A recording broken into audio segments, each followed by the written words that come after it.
Min tal-pariri lil Robert Abela żgur m'għandux għarfien politiku hekk iddikjara d-deputat tal-Labour Edward Zammit Lewis meta din il-ġimgħa kien mistieden fuq l-istazzjon F'Living fejn tkellem dwar il-liġijiet kontroversjali li għandhom x'jaqsmu mal-ippjanar.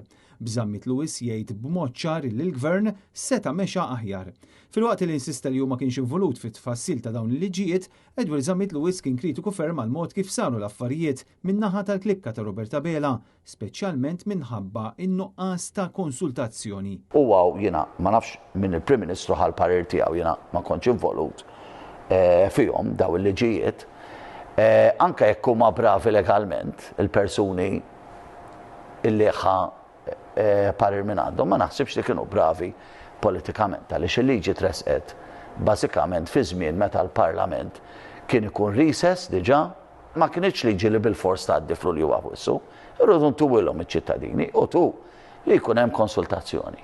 Jiġifieri anke jekk tajba, proċeduralment issa nkun ċar il-Gvern seta' mexa aħjar. Zammit Lewis qar li minkejja li hemm aspetti pożittivi f'dawn il-liġijiet tal-ippjanar, xorta jibqa' l-fatt li l-proċedura li adotta l-Gvern kienet ħażina.